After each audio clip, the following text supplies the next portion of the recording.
Olá, meu nome é Daniela Gargiulo e nós estamos gravando aí uma série de vídeos falando sobre a China, o último país que eu visitei, um país fantástico, com muitas histórias, né, não só da China antiga, mas também da China atual do país, né, que se transformou a China. No último vídeo eu contei um pouquinho sobre as histórias antigas da China, né, e muitas pessoas me perguntaram e acharam interessante, quiseram saber um pouquinho mais. Realmente, a história da Cidade Proibida, que é em Pequim, capital da China, é uma história fascinante. Eu coloquei alguns links de vídeos, de documentários, né, que falam um pouco mais para quem tiver curiosidade, e eu aconselho muito. E hoje eu quero contar um pouquinho, né, sobre essa organização social, né. Eu falei no vídeo passado a respeito de uma das concubinas, uma concubina que ficou muito famosa na história da China, negativamente, que é a Cixi.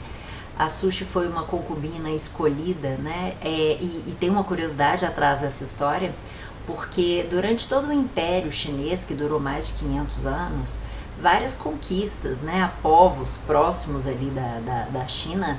A China ainda não se configurava como um país, né, unificado. E até hoje essa característica existe. Existem países dentro de um país. Então, por exemplo, Hong Kong já é outra moeda, já tem uma outra organização e fica dentro da China. E assim nós temos, é um território imenso, né?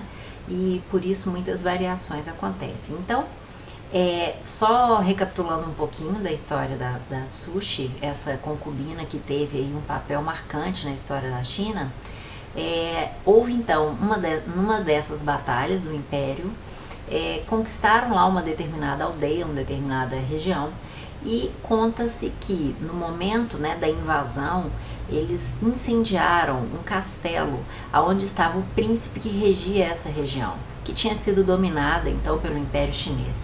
E conta-se que na hora da sua morte, esse príncipe, com um prédio em chamas, proclamou, no que não se sabe se foi uma maldição, né, ou uma premonição, que o Império Chinês haveria de cair, e cairia ainda por conta dessa região, dessa aldeia que estava sendo invadida. Depois disso, por precaução, o Império Chinês optou por não mais escolher, né, dar entrada de nenhuma mulher como concubina vinda dessa região. E isso fez com que o Império seguisse aí próspero por mais 200 anos. Depois de 200 anos, parece que isso começou a cair no esquecimento, e essa Cixi então entra na Cidade Proibida, vinda dessa aldeia que tinha toda essa história. Ela entra com 17 anos, né, uma maneira muito jovial e sutil, que escondia, né, toda a personalidade dessa mulher, que seria uma mulher aí que mudaria o rumo da história da China. Uma mulher muito perversa, que aí tem muitas mortes, né, para conseguir encontrar aí o poder que era o que ela tanto almejava. Então, ao longo da sua vida, que foi uma vida longa, vários sucessores do imperador, né, crianças, todos totalmente manipulados, foram colocados para que ela pudesse governar a China por mais de 50 anos. Esse período, né, no final da sua vida, começou a ter aí no mundo todo, né, o anarquismo, muitas guerras começaram a assolar a China, muitas mortes.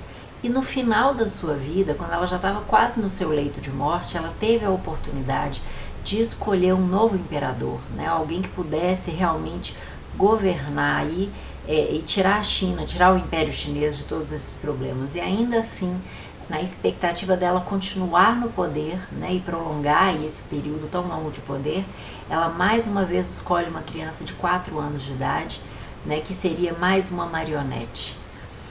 Ela logo após morre e alguns outros regentes, que eram chamados, né, passam então a governar a China. E esse foi o último imperador, um filme belíssimo, ganhador do Oscar. Quem assistiu, quem não assistiu, deve assistir, é realmente muito interessante. Mostra bem a vivência de uma criança completamente inocente dentro de um ambiente mágico como era lá, né, a Cidade Proibida, sendo manipulado. Ele foi preso depois, quando aquilo tudo cai, né? Ele ficou preso na Rússia por algum tempo e depois retorna à China e termina seus dias como jardineiro. Então essa história é uma história que dá fim a mais de 500 anos de Império Chinês. Durante todo esse processo, né, depois de todo esse período de fechamento e e de histórias completamente obscuras dentro da Cidade Proibida, os portões então passam a ser abertos para o mundo, né? E vocês conseguem ver aí no vídeo, que eu vou colocar no final, como é que há uma curiosidade intensa, né, das pessoas por conhecer essa história que durante muitos anos regeu a China. Então a Cidade Proibida tinha esse nome justamente porque não se podia entrar e não se podia sair. Foi um palácio construído durante 15 anos com toda pompa, né? E até hoje é muito visitado e estudado por arquitetos, porque ainda é considerada uma arquitetura moderna. O Feng Shui, técnica, né, milenar, característica da China, foi usada para a construção desse palácio. O Feng Shui, os mestres de Feng Shui, que foram responsáveis, né, por essa construção e ainda são responsáveis pela construção de quase tudo na China, são pessoas que conseguem aliar aí a decoração, a arquitetura, a um poder sobrenatural. Eles acreditam que aliando alguns componentes da natureza, consegue se manter ou não as boas energias. Então o Feng Shui ele trabalha muito com esses elementos naturais. E a Cidade Proibida não foi diferente. Eles remodelaram toda a geografia ao redor para que esse palácio fosse construído. Então, por exemplo, uma das coisas, um dos elementos importantes ali no palácio é a presença de uma montanha que deveria ficar nas costas do palácio. Eles acreditam que essa montanha, né, a presença de montanhas retém aí a energia boa criada dentro dos ambientes.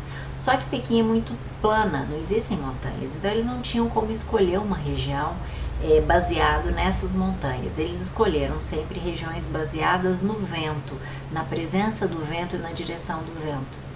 Então eles construíram uma montanha, né, atrás do palácio, chamada hoje de Montanha de Carvão, e outros elementos também foram construídos para que essa harmonia, para que essa energia digna do Filho dos Céus, que era o imperador, pudesse usufruir.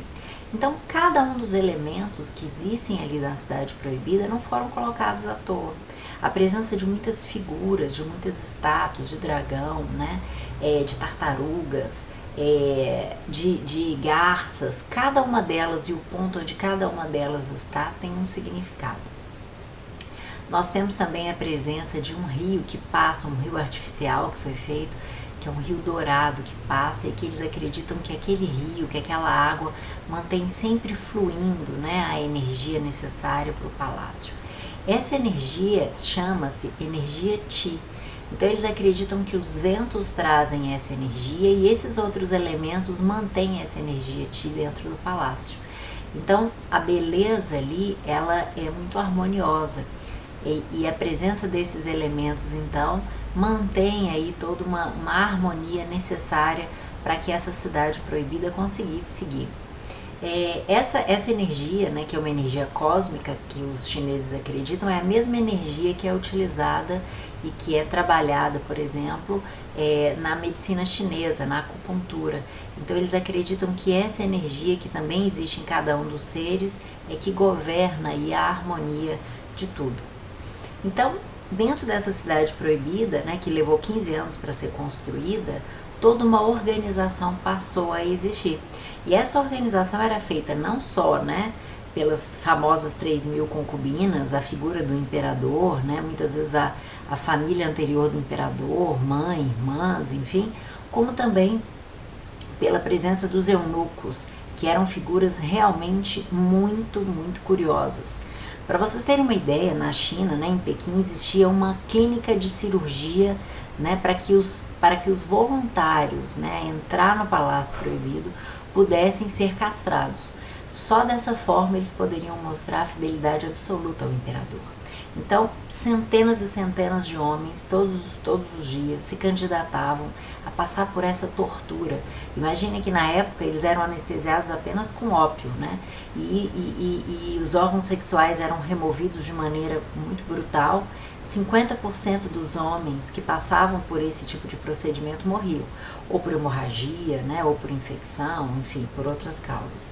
Mas ainda assim, eles viam na possibilidade de entrar na Cidade Proibida uma maneira de participar de um mundo completamente diferente, um mundo de riqueza, de beleza, um mundo onde eles poderiam enriquecer, um mundo onde eles poderiam usufruir da presença de lindas mulheres, né, e de prestígio dentro da China.